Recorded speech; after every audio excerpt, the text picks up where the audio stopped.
Hey everybody, welcome back to another reaction video. My name is Paul, here with a video called Loneliness. It's very popular, so I figured I'd check it out. And yeah, I know this YouTube thing helps me out when it comes to, being lonely. If I feel lonely, just dive into some YouTube and make some videos. It definitely helps me out. Anyways, let's check this out, guys. Let's check this out. Before I do, please hit the like and subscribe. That'd be great. And yeah.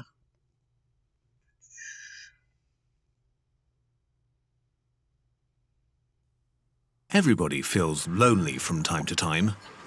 When we have no one to sit next to at lunch, when we move to a new city, or when nobody has time for us at the weekend.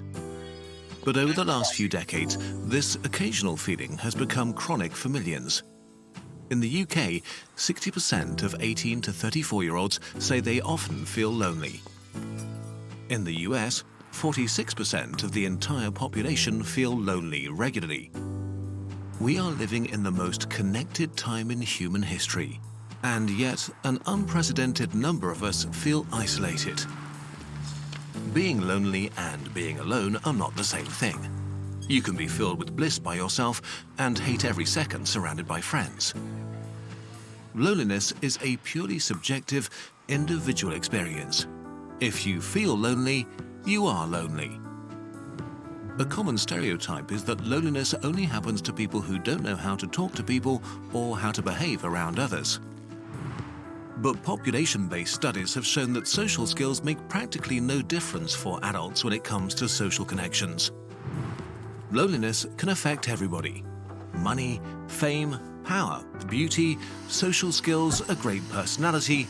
Nothing can protect you against loneliness because it's part of your biology.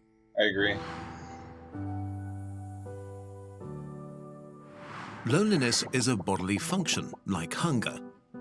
Hunger makes you pay attention to your physical needs. Loneliness makes you pay attention to your social needs. Your body cares about your social needs because millions of years ago it was a great indicator of how likely you were to survive. Natural selection rewarded our ancestors for collaboration and for forming connections with each other.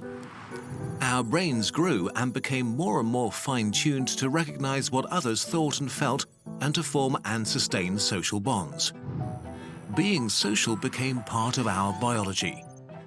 You were born into groups of 50 to 150 people, which you usually stayed with for the rest of your life. Getting enough calories, staying safe and warm, or caring for offspring was practically impossible alone. Being together meant survival. Being alone meant death. So it was crucial that you got along with others. For your ancestors, the most dangerous threat to survival was not being eaten by a lion, but not getting the social vibe of your group and being excluded. To avoid that, your body came up with social pain.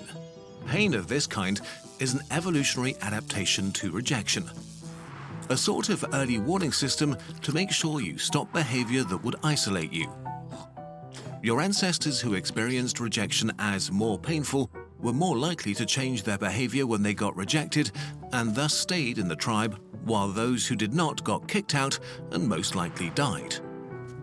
That's why rejections hurt, and even more so, why loneliness is so painful. These mechanisms for keeping us connected worked great for most of our history until humans began building a new world for themselves.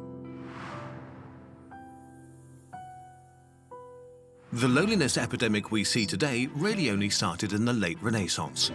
Western culture began to focus on the individual. Intellectuals moved away from the collectivism of the Middle Ages, while the young Protestant theology stressed individual responsibility. This trend accelerated during the Industrial Revolution. People left their villages and fields to enter factories. Communities that had existed for hundreds of years began to dissolve, while cities grew. As our world rapidly became modern, this trend sped up more and more. Today, we move vast distances for new jobs, love and education, and leave our social net behind. We meet fewer people in person, and we meet them less often than in the past. Very In the true. US, the mean number of close friends dropped from 3 in 1985 to 2 in 2011. Most people stumble into chronic loneliness by accident. You reach adulthood and become busy with work, university, romance, kids, and Netflix. There's just not enough time. The most convenient and easy thing to sacrifice is time with friends. Till you wake up one day and realize that you feel isolated, that you yearn for close relationships. But it's hard to find close connections as adults, and so loneliness can become chronic. While humans feel pretty great about things like iPhones and spaceships, our bodies and minds are fundamentally the same they were 50,000 years ago. We are still biologically fine-tuned to being with each other. Large-scale studies have shown that the stress that comes from chronic loneliness is among the most unhealthy things we can experience as humans. It makes you age quicker, it makes cancer deadlier, Alzheimer's advance faster, your immune system's weaker. Loneliness is twice as deadly as obesity and as deadly as smoking a pack of cigarettes a day. The most dangerous thing about it is that once it becomes chronic, it can become self-sustaining. Physical and social pain use common mechanisms in your brain. Both feel like a threat, and so social pain leads to immediate and defensive behavior when it's inflicted on you. When loneliness becomes chronic, your brain goes into self-preservation mode. It starts to see danger and hostility everywhere. But that's not all. Some studies found that when you're lonely, your brain is much more receptive and alert to social signals, while at the same time, it gets worse at interpreting them correctly.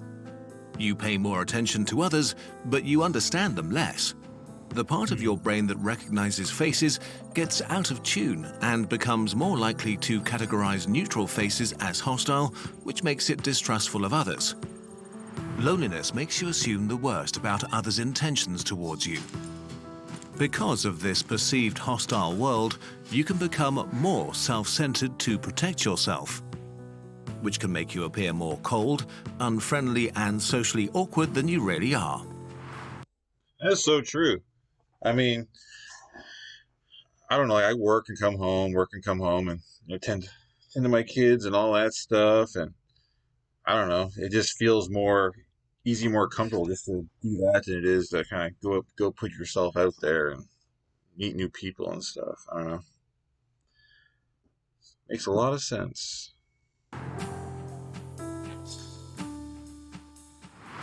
If loneliness has become a strong presence in your life, the first thing you can do is to try to recognize the vicious cycle you may be trapped in. It usually goes something like this. An initial feeling of isolation leads to feelings of tension and sadness, which makes you focus your attention selectively on negative interactions with others. This makes your thoughts about yourself and others more negative, which then changes your behavior. You begin to avoid social interaction, which leads to more feelings of isolation. This cycle becomes more severe and harder to escape each time. Loneliness makes you sit far away from others in class, not answer the phone when friends call, decline invitations until the invitations stop. Each and every one of us has a story about ourselves, and if your story becomes that people exclude you, others pick up on that. And so the outside world can become the way you feel about it. This is often a slow creeping process that takes years and can end in depression and a mental state that prevents connections even if you yearn for them. The first thing you can do to escape it is to accept that loneliness is a totally normal feeling and nothing to be ashamed of. Literally everybody feels lonely at some point in their life. It's a universal human experience. You can't eliminate or ignore a feeling until it goes away magically, but you can accept that you feel it and get rid of its cause. You can self-examine what you focus your attention on and check if you are selectively concentrating on negative things. Was this interaction with a colleague really negative? Or was it really neutral or even positive? What was the actual content of an interaction? What did the other person say? And did they say something bad, or did you add extra meaning to their words? Maybe another person was not really reacting negatively, but just short on time. Then there are your thoughts about the world. Are you assuming the worst about others' intentions? Do you enter a social situation and have already decided how it will go? Do you assume others don't want you around? Are you trying to avoid being hurt and not risking opening up? And if so, can you try to give others the benefit of the doubt? Can you just assume that they're not against you? Can you risk being open and vulnerable again? And lastly, your behavior. Are you avoiding opportunities to be around others? Are you looking for excuses to decline invitations? Or are you pushing others away preemptively to protect yourself? Are you acting as if you're getting attacked? Are you really looking for new connections, or have you become complacent with your situation? Makes a lot of sense. Of course, every person and situation is unique and different, and just introspection alone might not be enough. If you feel unable to solve your situation by yourself, please try to reach out and get professional help. It's not a sign of weakness, but of courage. However we look at loneliness, as a purely individual problem that needs solving to create more personal happiness, or as a public health crisis, it is something that deserves more attention. Humans have built a world that's nothing short of amazing, and yet none of the shiny things we've made is able to satisfy or substitute our fundamental biological need for connection. Most animals get what they need from their physical surroundings. We get what we need from each other. And we need to build our artificial human world based on that.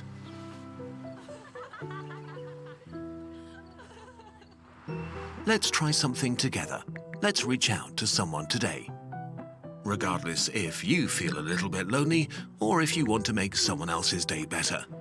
Maybe write a friend you haven't spoken to in a while. Call a family member who's become estranged. Invite a work buddy for a coffee. Or just go to something you're usually too afraid to go to or too lazy to go to, like a D&D event or a sports club. Everybody's different, so you know what's a good fit for you. Maybe nothing will come of it, and that's okay. Don't do this with any expectations. The goal is just to open up a bit, to exercise your connection muscles so they can grow stronger over time, or to help others exercise them. We want to recommend two of the books we read while researching this video. Emotional First Aid by Guy Winch, a book that addresses, among other topics, how to deal with loneliness in a way that we found helpful and actionable. And Loneliness, Human Nature and the Need for Social Connection by John Cacioppo and William Patrick. It's an entertaining and scientific exploration as to why we experience loneliness on a biological level, how it's spread in society, and what science has to say about how to escape it. Links for both books in the video description. What a great video. Like, it was pretty much like spot on. Like, for sure. I know we all have our own lonely moments, some more than others.